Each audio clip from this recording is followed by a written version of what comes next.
This is John Karp from the 48 Laws of Power podcast.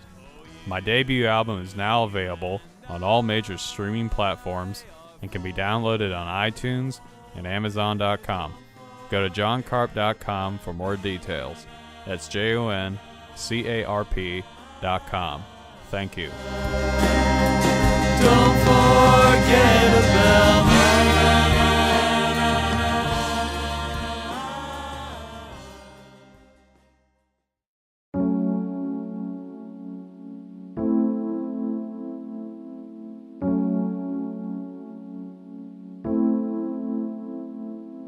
What's going on, everybody? You're tuned in to the 48 Laws of Power podcast. My name is Rudy Malumba. And I'm John Karp. Let's get right into this book. This episode, we're going to do Laws 37 and 38. Law 37 is create compelling spectacles. The judgment is striking imagery and grand symbolic gestures create the aura of power. Everyone responds to them. Stage spectacles for those around you, then full of arresting visuals and radiant symbols that heighten your presence. Dazzled by appearances, no one will notice what you are really doing. All right, well, this episode we'll be talking about things that we've talked quite a lot about. Yeah. But we'll have obviously a lot of time to, supplement what we've already discussed in the past and maybe deconstruct it even more, I guess. Yeah, deconstruct it a little bit more. So This will be an interesting exercise nonetheless. For this law, Robert Greene gave 2 observances, no reversals, but by far, I think the better observance is this one about this woman named Diane de Poitiers, I guess is how you say it. Yeah. Something like that. Poitiers? That's the one. Anyway, so Diane here. Yeah. She was the Henry II of France, the king there. She was his first mistress, right? Mm. And she was quite a few years older than him, like 20 years older than him. So she was either a cougar or he liked MILFs or something like that. I don't know. Yeah. But anyway, and they had a fling for quite some time until the king, until the king's father died, until Henry II's father died, and then Henry II became king. Mm-hmm. And then he married this younger woman, and Diane was certain that, she would be cast aside in favor of this young and supple lady, right? So, absolutely. And she was getting on in years, and so she decided that she did not want to be tossed aside and be forgotten. So she wanted to continue being Henry's mistress, basically. So what she did, she really embraced this whole image thing. For example, her favorite colors were black and white, and she wore them exclusively. And she also made up this symbol that combined her initials with that of Henry II's. Mm-hmm. And that symbol was used everywhere that she was associated with, basically. Okay. And in fact, he liked it a lot, so he put it on a lot of state buildings that he commissioned, actually. And also, too, being the fact that her name was Diane, she associated with herself with the ancient Greek goddess Diane, who was the goddess of the hunt, which worked out twofold for her because, A, her name was Diane, and B, Diane, it just so happens, like I said, was the goddess of the hunt. Well, hunting happened to be Henry II's favorite pastime. So her being associated with this Greek goddess of the hunt, really, entranced Henry even more so, right? Absolutely. And so to the point where, he gave her a lot of money, and she ended up living in like this really extravagant palace, and she had it decked out in these black and white, or they were white columns with black specks in them. Mm-hmm. And, the symbol that she had made was everywhere. And then there was a statue, there were tapestries of the goddess Diana and this really elegant statue of Diana, which actually is in the Louvre. That statue is. And she, maintained Henry's attention until he died. Mm-hmm. She outlived him. Yeah. And she, by that point, she was in her 60s. Yeah. So All this is to say that she really understood that image has a lot more power oftentimes than words. Yep. And she took that idea and ran with it. And just completely ran with it. It's very interesting because I think just going through this book, it's like there's several themes that keep popping out at us, and I tend to think that, you know, one of the main themes that pops up in my head is just that you know, power is all about appearances, and so the way things seem, the way things appear, if you are kind of knowledgeable of how things seem, how things appear, you can play with that as much as you want, and you have some culpability because you don't, you know, no one can really come at you and say, hey, you're doing this thing, because you'll be like, what are you talking about? You know what I mean? I don't look at it that way, you know. So you kind of have some distance, but you can kind of put lay things out the way you want and the way people see it. So be it. You know what I mean?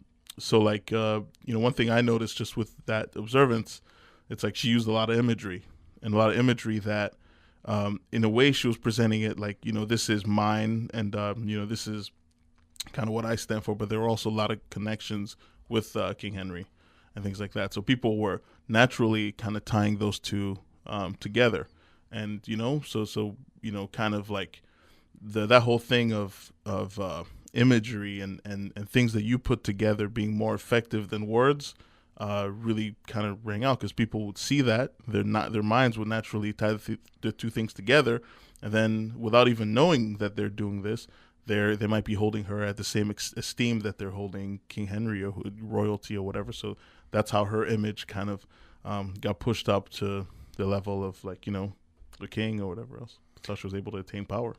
Yeah, I kind of question the idea that image cannot be misinterpreted in the way that, or reinterpreted in the way that words can.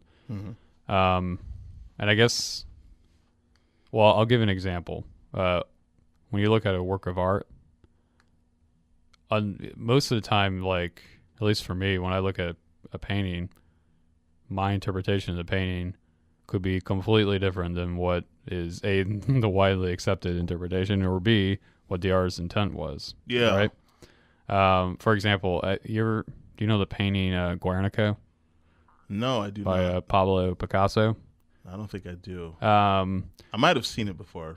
I'll look it up, but I'll tell you about it. So Guernica, when you first look at it, it kind of looks like just this crazy party going on, this like barn. That's what I thought when I first saw it. Yeah. But as it turns out, it's actually about the point of the painting is actually to talk about the bombings that occurred in Guernica during the I think it was the Spanish Civil War. You know, Franco and the communists. Well, not, they were basically communists. Yeah. So anyway, and once I understood what that painting was about, completely changed my outlook on it. Now I can't look at the painting in the same way. Oh, okay. Yeah. Right? Yeah. Whereas before, you know, I saw it as this kind of you know, kind of fun, crazy, weird painting. Now it's like a scene of horror. Yeah. I just pulled it up here so you can take a look at it. Okay. You can kind of get an idea of what I'm talking about here. A lot of mixture of stuff. It looks like there's people kind of dancing around in the barn. There's animals. It looks like animals, at least. Yeah. There's a cow in there. So yeah, what is it supposed to represent? So what it really is it's supposed to be showing the scene of the bombing of Guernica. Oh. The fire. I think it was a firebomb, or some kind of bombing of Guernica. Okay. So what you're seeing here is not a dance party. Yeah. So it's actually these people are being beaten, like dismembered. Yeah. Yeah. So it's actually kind of horrific. It's horrifying. Yeah. So now look at it again. Wow. With that mindset. You can kind of see like bodies on the floor. You can see, like they're kind of being dismembered. Wow. Now I'm really sorry that we're kind of diving into this painting for our listeners, because obviously this is an audio format. If you can, just look up Guernica. Yeah, it's spelled Guernica. It's by Pablo Picasso. Yeah. But then again, we are talking about image, so I guess that was going to happen. Yeah. But in any case, so I bring that up just to kind of show a point that without like that like prior description of what this painting is supposed to be about, Yeah. you could interpret that painting in a myriad of ways, That is true. right?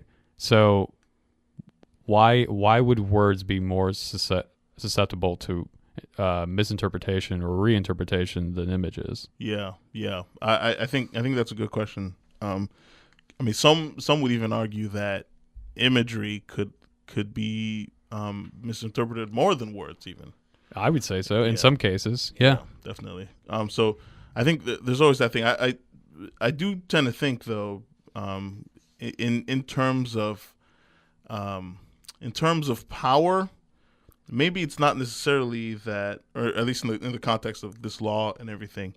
I'll tend to think it's more about how things appear more than how necessarily you want to have some image interpreted, I would imagine. So if you know, like with her using with de Poitiers using kind of the imagery of Athena, it was and kind of was it Athena? Or No, Diane. It was Diane.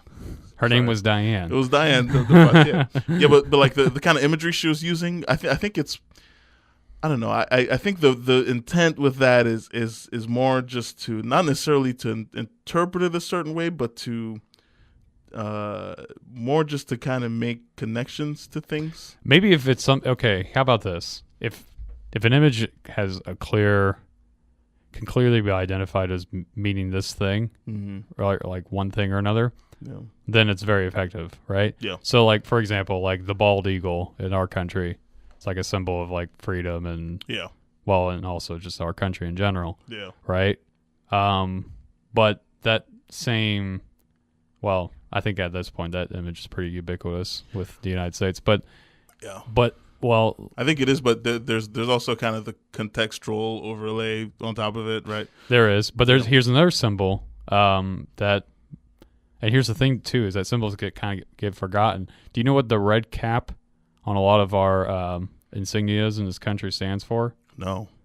So the red cap is it's not Make America Great Again? No, not that red cap. Yeah.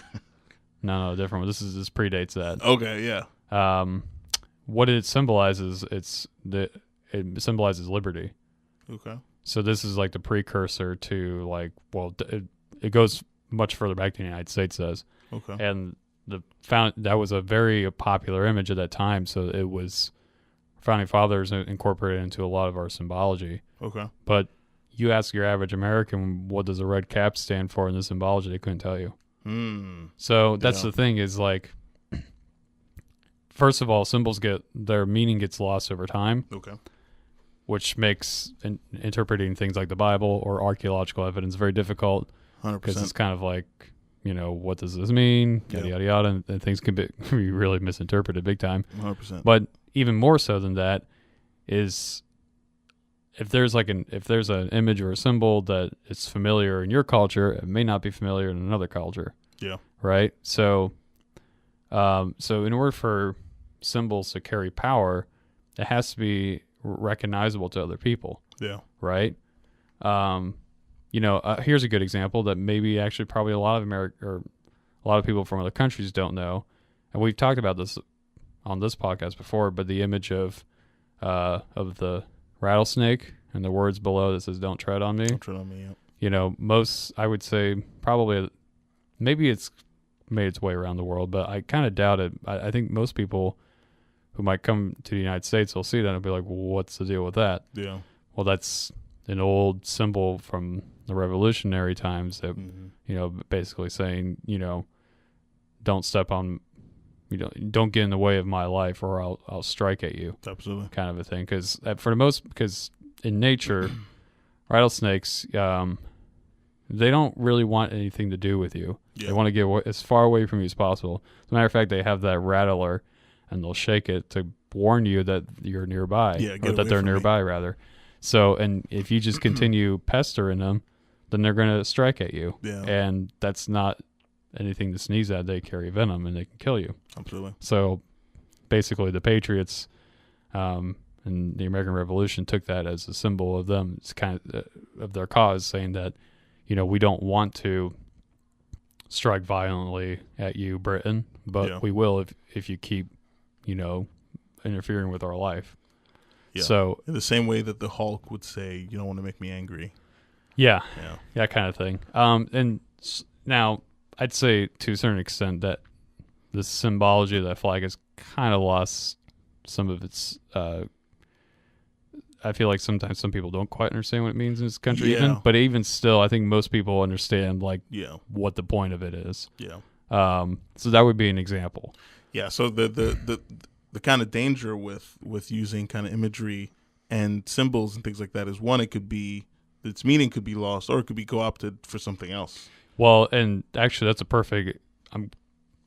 In relation to what I was just talking about there, that flag, by the way, is called the Gadsden flag, and it kind of had a reemergence with the Tea Party protests. Yeah, that came about, which started off as just being kind of a typical anti-government protest, and now it's kind of sort of gone to this really I guess you could say really fundamentalist type. Yeah. Highly conservative branch, which was never the intended purpose of the flag in the first place. Yeah. The flag really belongs to all the people, really. It doesn't belong to any one political ideology. Yeah. But it's been co-opted by one political ideology, which happens. As a matter of fact, the Nazis did the same thing with the swastika, because it was originally the swastika has its roots in Hinduism and Jainism. Yeah. It's supposed to represent peace, from what I understand. It does. Yeah. It doesn't mean anything like what has nothing to do with how they used it. But what had happened was the Germans had mistaken what Aryans were, and there's a group in the Indian subcontinent known as the Aryans. Absolutely. And they were like, "Oh, this must be their symbol," and totally is not. But yeah, definitely. But anyway, they adopted it as their own, and so it seems like the most effective way to use imagery and stuff would be in a situation where you're using images that are relevant in maybe the cultural, landscape. Maybe something that's current, something that still means something to people. Exactly. Instead of or I mean, it could also be possible that you could use a symbol and maybe co-opt it and make it mean something else now that people will be galvanized under. I mean the swastika was kind of used that way. It was a symbol that was out somewhere else, and they kind of put more meaning into it, and then it galvanized the whole group of people. Well, that's another aspect of it, but I want to touch on the first thing you said, that it's really only image is only. It's only really useful if it's understood by the culture that you're dealing with, right? Yeah. So, for example, the Diane the Mistress in her times, using the goddess Diane as a symbol made total sense, because Greek mythology was hugely popular at that time. Try doing the same thing nowadays. Everyone, who's Diane? Who's Diane that? Sawyer, I know her. Yeah, exactly. I know Diane Sawyer, but exactly. Yeah. So it's got to mean something to people. Exactly. And then you could attribute that meaning to you. Subconsciously, by kind of always having that image near you or mirroring it, people will kind of attribute the same qualities that image has on you. Right. And I kind of feel like that's that's sort of the mind game of creating spectacles. You don't necessarily have to convince anyone of something, or you don't have to there's nothing to describe or convince anyone of. People naturally attribute those qualities because they see you with whatever image. They constantly see the two together, so they kind of put them together. Exactly. In a way. But something I wanted to elaborate on, which you brought up, was like kind of co-opting symbols. Yeah.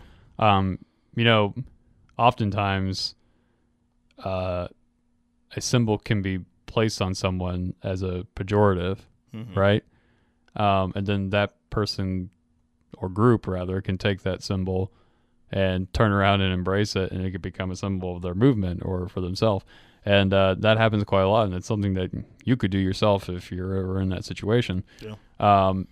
the example that Robert Greene gives of that is, once again, in France, seems like there's always a rebellion in France. A lot of rebellions. There's a riot going on in France right now. Is there? In Paris, yeah. Wow. Because of gas prices going up. Good Lord. Yeah. Huh. But anyway, so if you're listening to us from Paris, be safe. Yeah. Our hearts are with you guys. Yeah, we're bonjour. we're hoping you stay safe. Yeah. Um, And bring some of the cool bread you guys have over here. if you ever come to the U.S. and you Mhm. want to hang out, We're with it. well, I'm down with it. I love baguettes, man. Absolutely. They're awesome. Anyway, we're getting off topic. Yeah. So there's this rebellion in France. What's new, right? Yeah. And it was basically these rebels were rebelling against the crown, and the people who were loyal to the crown were calling these rebels slingshots, because they compared them to being little boys with slingshots going up Yeah. against this Like Goliath. well, I'll get to that in a minute. Yeah. But basically, they were like, well, they're just being little immature boys playing with their slingshots, right? Mhm. Going up against the adults here, and like I said, and while that was supposed to be an insult towards the rebels actually embraced that symbol, and they put that slingshot symbol on their hats and anywhere they could, and they started calling themselves the slingshots, Mhm. and it became the rallying call as well, and they ended up having a very successful rebellion.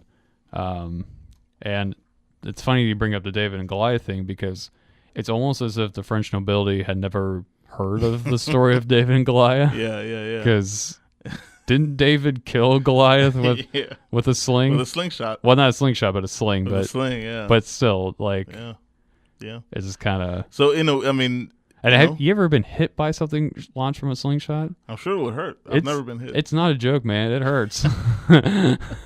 Yeah, and physics will tell you that. Yeah. If the further away you are. My thumb would tell you that. Exactly. 'Cause Right? when I was a kid, I had a slingshot, and I used to shoot rocks at this tree in my backyard, Mm. and it didn't quite leave the. You know how it goes between the two. Yeah. The U. Yeah. thing. My thumb. I had my thumb up a little too high, and it hit my thumb, Oh, snap. busted my thumb open. What? Yeah.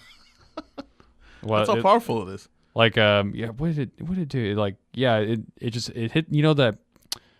The part of your where your nail meets right at the skin. Yeah. Not that your cuticle, but close to there. Yeah. It hit that, and you know how that is. If you jam something there, Yeah, dude. it's just like Very sensitive. yeah, it's like what was it? Old Faithful of like, Geyser. a geyser of blood coming out. Yeah. Wow. that sounds wild, man. No, it's true. I kind of feel like it's again the use of imagery in that case very powerful. Just kind of using the in order to kind of transform the slingshot thing, and then also the greater thing of David and Goliath, about how David actually won, and it's kind of just the underdog story and all these little themes that we see over and over again just in humanity. So yeah, that's definitely an effective way to do that as well. Yeah, and going back to the American Revolution, actually, that song Yankee Doodle? That was originally a British song mocking the Patriots. That is hilarious. And the Patriots heard it and they're like, all right, and they Wow. started playing it, and Yeah. now it's like part of our American lexicon. Wow, man. Talk about symbols, seriously, because again, Yeah. that song, I'll sing it, and to me it's like a silly song or whatever, Yeah. but it was something that was extremely powerful for the, back then, the revolutionists and everything. Well, I don't want to get too off topic on it, but do you only see it as a silly song, or do you recognize that there's Well, some 'cause kind of patriotism behind I it? used to hear that on the Disney Channel when I was a kid. Okay. So it's like for me, I just think of Mickey Mouse and stuff. Well, I asked because I know I asked because I know you weren't born in this country, so you probably were introduced to it later. So Yeah. to you, you're kind of like, what's this all about? Yeah. I Whereas- did hear it on July 4th a lot and stuff. Yeah, so and there was you were- kind of a bit of a tie-in, Okay. but for me it was more like, I'll just see it on TV, and so I always thought it was one of those things like Ring Around the Rosie or something. It's just a song Right. kids sing. Well, okay, Yeah. yeah. See, I think that's the difference. Well, that's when it comes to that song and our experience with it, that's where you and I differ, because definitely when I was growing up, I was very much aware of its link to the revolution. Okay. But then again, you also were, in the Boy Scouts and all that stuff. Well, yeah, fair enough. But but also too, like, they kind of, because when did you come to this country? When you were like 9? I was 9, yeah, 96. Yeah, by the time you're 9, it's kind of like, if you don't know that already, yeah, we got to move on. We got to talk about the Civil War now. Yeah. True. Yeah, that is kind of a thing. Yeah, definitely. Yeah. So, but yeah, it was probably also too because of the Boy Scouts and all that. But but in any case, do you want to talk about an organization that has a lot of symbols? Yeah. Look into the Boy Scouts. Oh, I'm sure of it. But yeah, there are more symbols than the Illuminati. I think you might be right. There's a lot of symbols in that organization. Which kind of brings me to the next point. Like, I don't want to minimize the importance of symbols, because they obviously serve an important part. And like the old saying, a picture's worth 1,000 words. Yeah.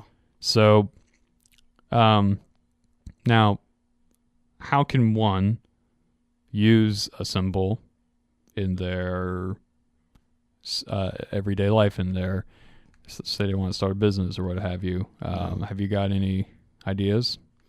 If they want to start a business, or just kind of in everyday pick life? Something. I don't care what. Well, it's this is kind of an interesting thing. I've heard people like in pop culture bring up the spirit animal thing. Have you ever heard anyone say like, "Oh, so and so's my spirit animal"? Mm-hmm. Believe it or not, man, I actually think that's kind of a powerful way to live your life and stuff. So there's a law in here that we talked about a few weeks ago. The one about being a king, 34.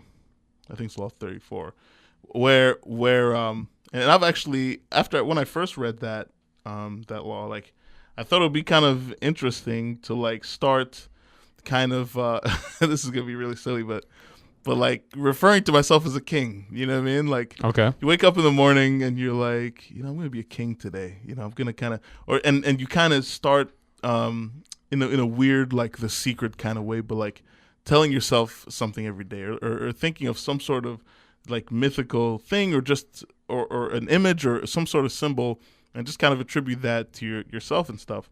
I think it could be a very like empowering thing. You know what I mean? I've heard of people doing that. A very popular one is like the phoenix. Yeah. Because it's the idea that of rebirth. Yeah. Because a phoenix, when it dies, it turns into ash, and then it is regenerated from the ashes. Yeah. That's a popular symbol, particularly among people who are going through like depression and stuff like that.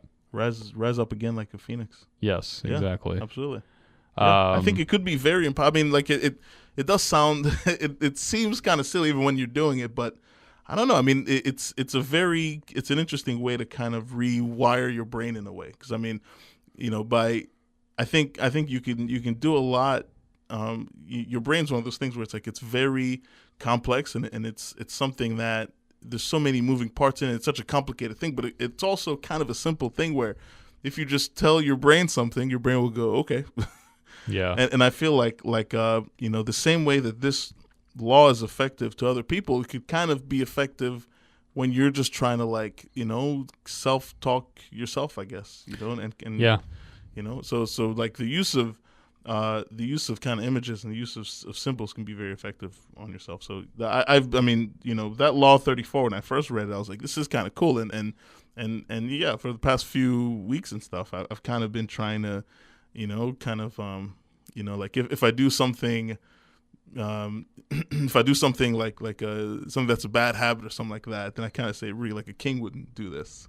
You know what I mean? And then I go, okay, I rewired it, and things like that. I think it's very effective. I got you. Yeah, I understand that.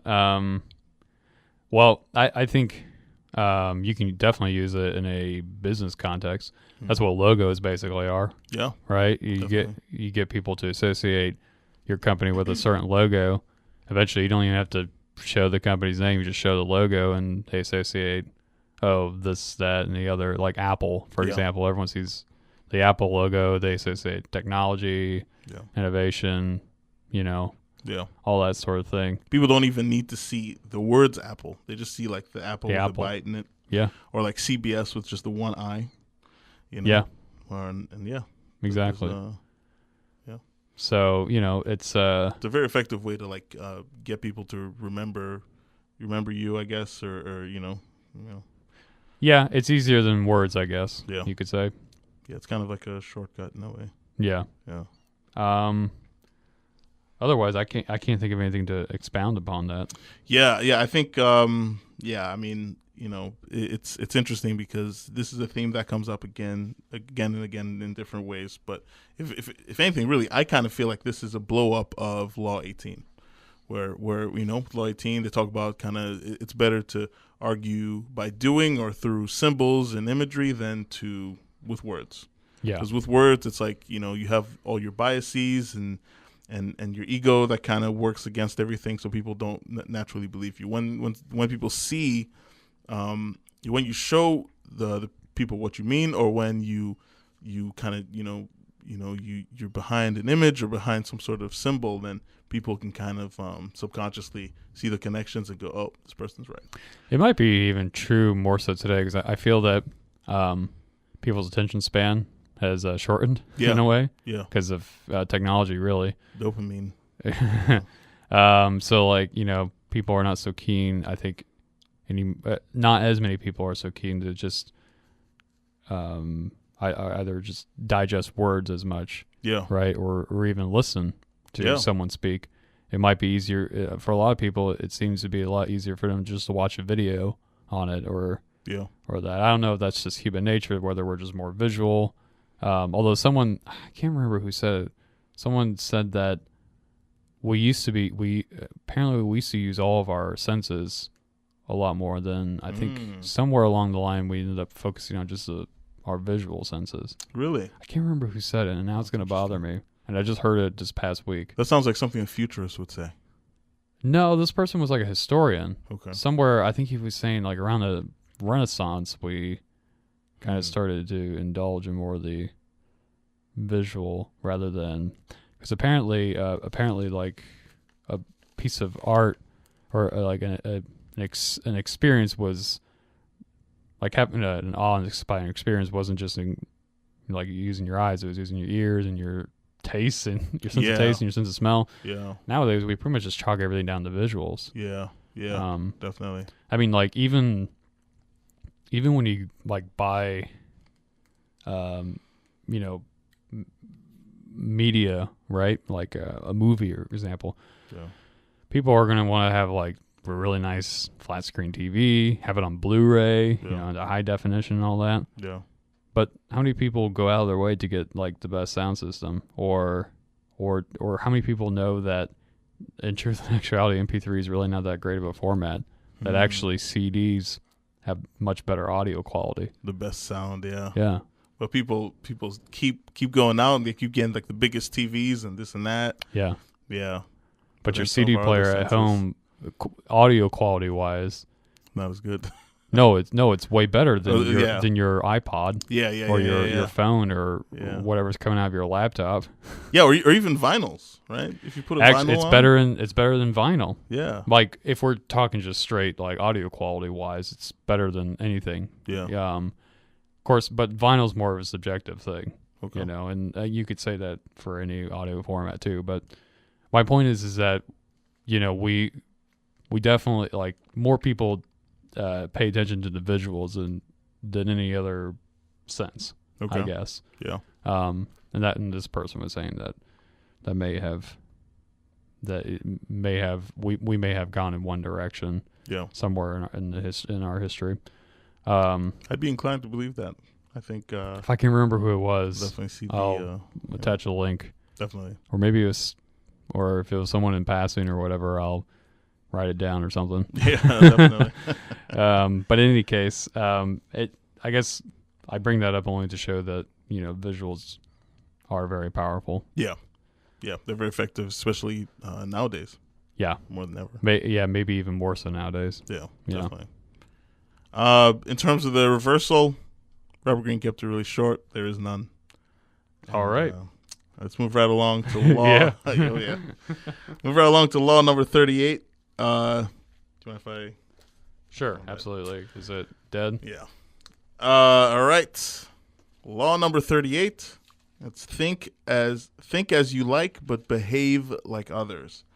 The judgment is if you make a show of going against the times, flaunting your unconventional ideas and unorthodox ways, people will think that you only want attention and that you look down upon them. They will find a way to punish you for making them feel inferior. It is far safer to blend in and nurture the common touch. Share your originality only with tolerant friends and those who are sure to appreciate your uniqueness. Okay, so once again, I'll just be reading one of Robert Greene's examples. In this case, it's the observance.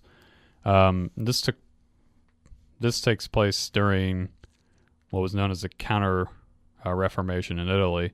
So it was basically Italy's version of the Inquisition.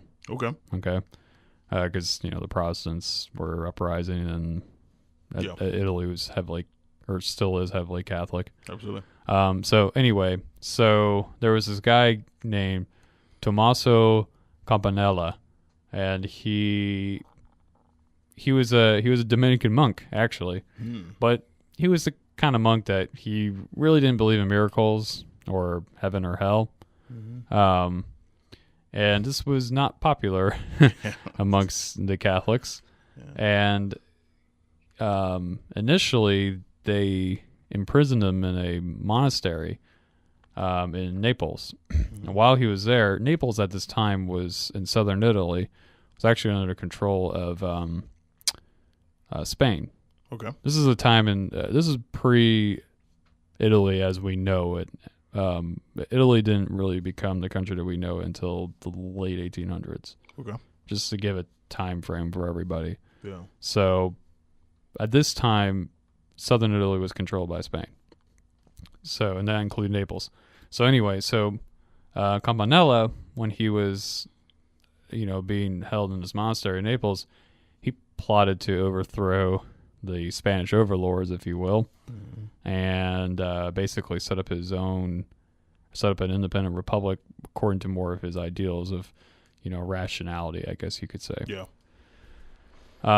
Well, the Spaniards caught wind of this, and as did the Catholics, and they decided that they were going to torture this Campanella guy.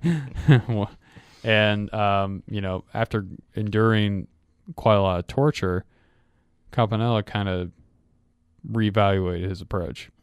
And so what he did was he basically pretended like he was going insane. And the Catholics interpreted this as, this whole, wanting to overthrow the Spanish and, saying all these blasphemous things was just he's having a fit of madness, basically. And so they decided to seize the torturing and just throw him in prison for life and kind of keep an eye on him and see if his condition would improve. And it was while he was in prison that he wrote the Hispanic Monarchy, which promoted the idea of expanding Spanish power, which obviously earlier he was totally not for that. Yeah. Right? So, but this seemed to convince the Catholic inquisitors that this was a reformed man, that he was cured of his madness or whatever. It was a jail sentence that did it, that cured him. Yeah. Who would have thought? Yeah, right. I mean, it's a philosophy we're still living to in this in the U.S. So anyway, after he had gotten released from prison, he wrote another book called Atheism Conquered, and it was written in a way where these arguments that were very atheistic or libertine, if you will, were presented and then countered with typical Catholic responses. And it was published in a way to where it would be pro-Catholic, but these responses were like the responses that every Catholic would give. So it wasn't like the Catholics were being given anything new to fight with. Yeah. But it gave people who were atheists and kind of more liberty-minded and, cared very much about the rational mind, it gave them fuel to fight with, so to speak. Yeah. So it actually ended up becoming like sort of you could almost call it like an atheist Bible in a way. Yeah. And that was, of course, his intent. Exactly. But he veiled it as being this very pro-Catholic book, but obviously his audience knew what it really was. Yeah. So that's a really good example of somebody who had very counter ideas to the time period that he lived in. Yeah. And he found that by going against the grain, he was just being, literally tortured for it, being, struck down every time.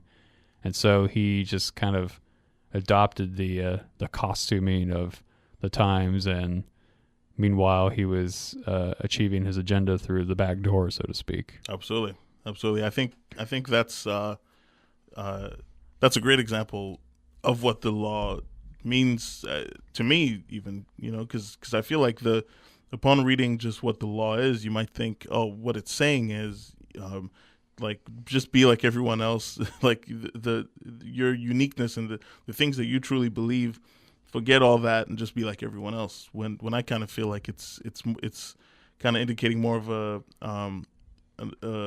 better approach where you think more long term about what it is that you want to say, what it is that you want to express. I mean, if it's something that's really important to you, you might have to kind of subsume that right now and maybe fit in with the culture and the times, and then know when to be bold enough to strike or whatever, or just know what plan, what action to take in order to veil whatever it is that you're putting out, but it's more about just being more measured and thinking long term about what it is that you want to express.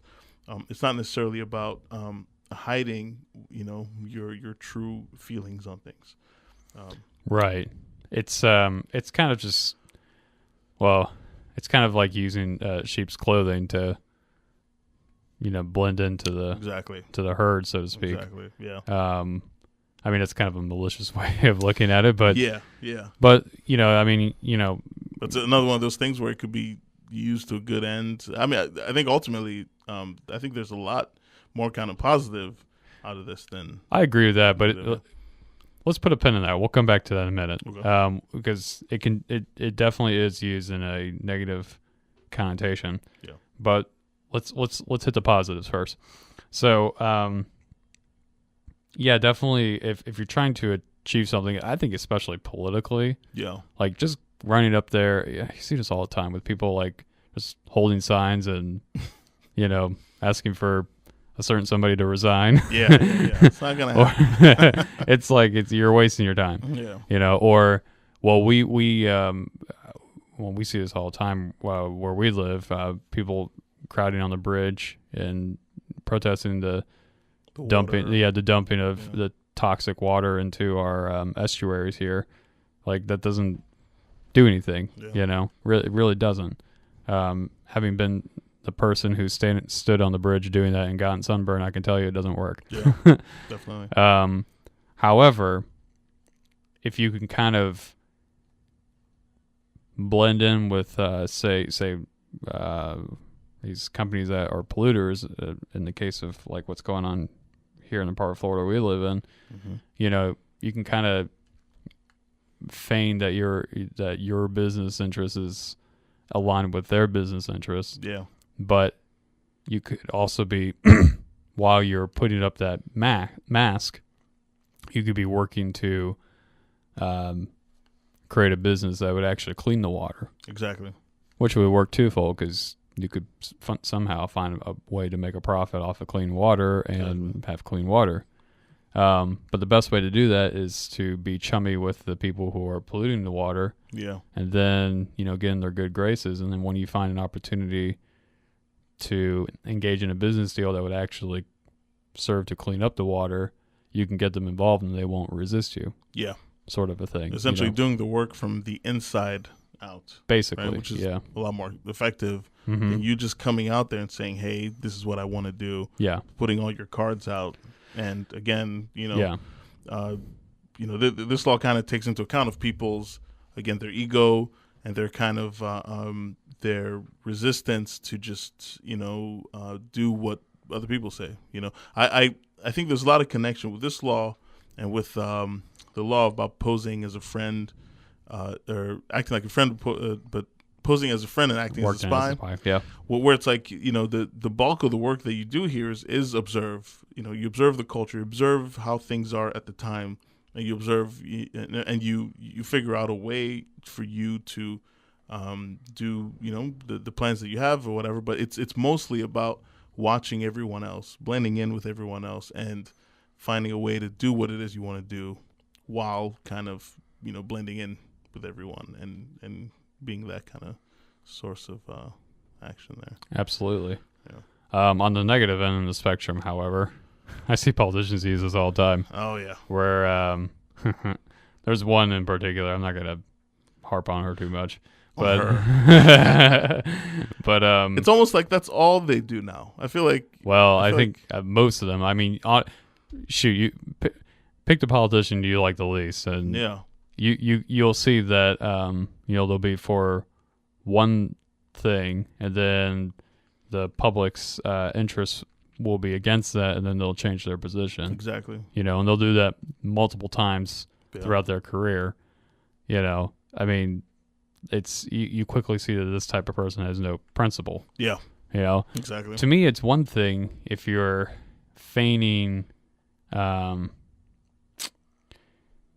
If you're pretending to be something else to achieve an objective, because you're still a principled person. Yeah. But if you're just going with, you're just hopping on the next bandwagon rather, you don't have any principles. You're just, you're just doing whatever is going to get you elected or whatever's going to make you popular or well liked or whatever. You're not a principled person. Exactly.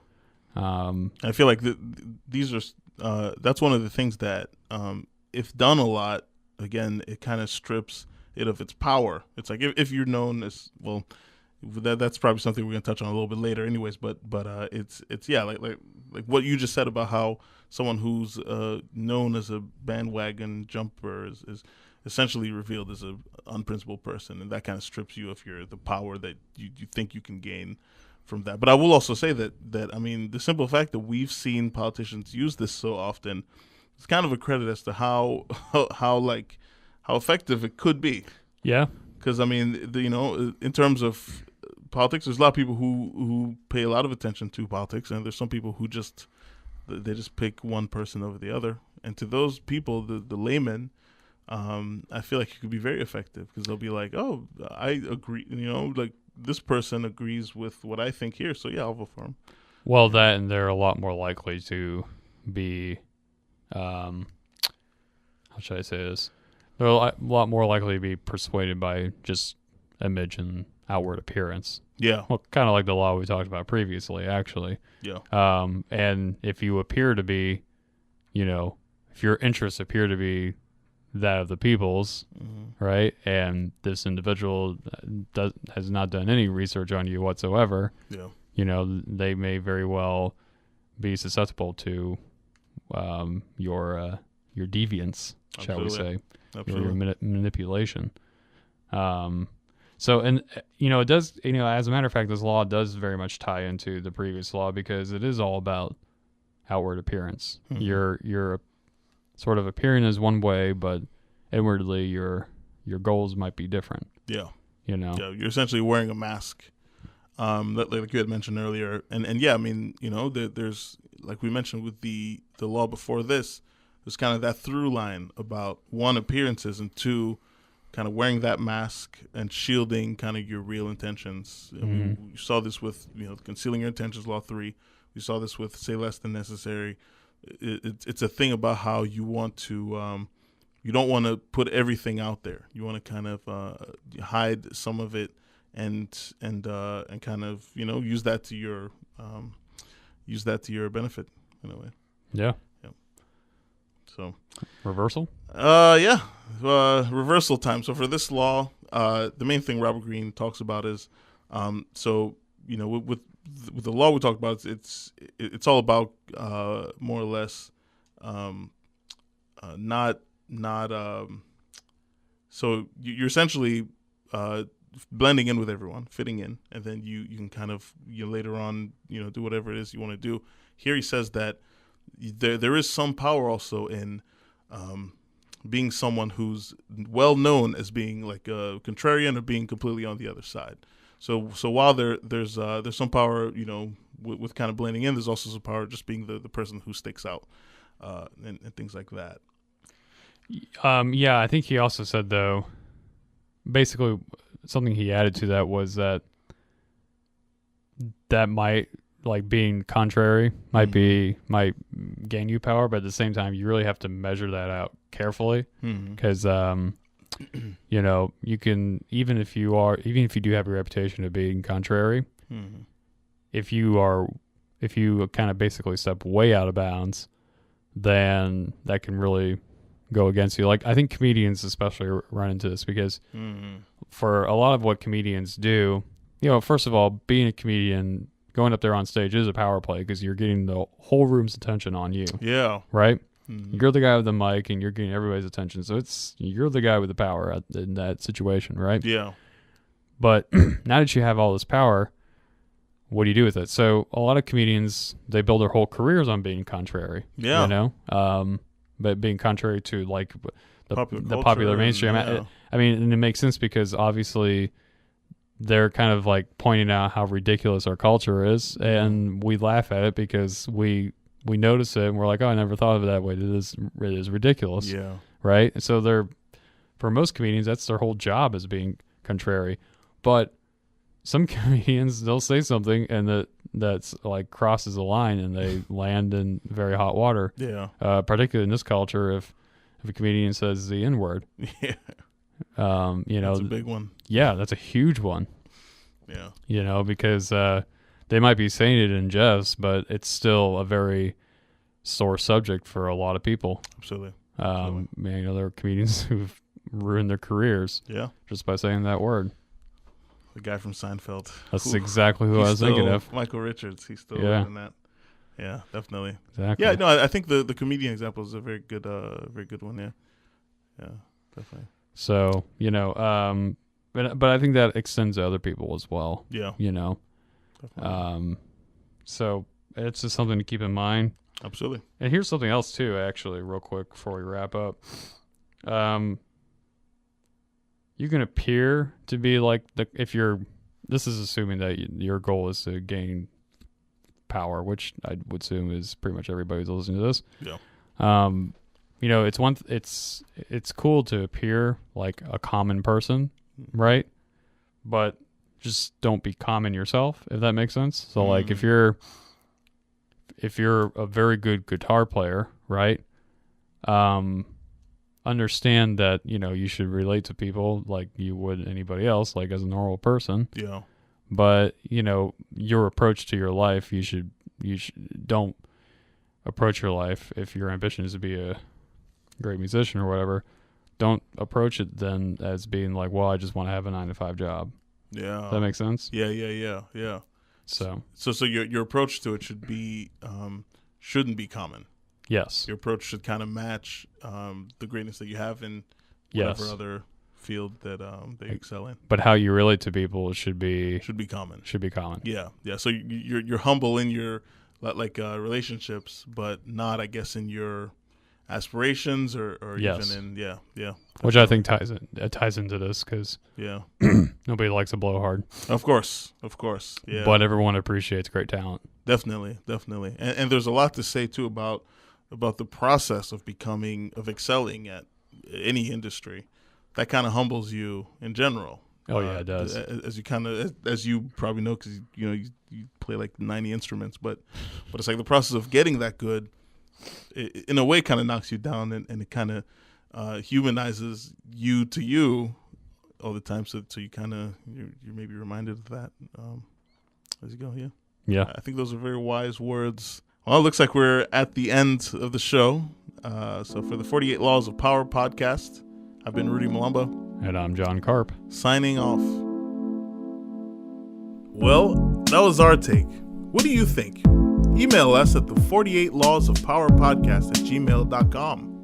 Be sure to check us out on iTunes, YouTube, Spotify, iHeartRadio, and like us on Facebook.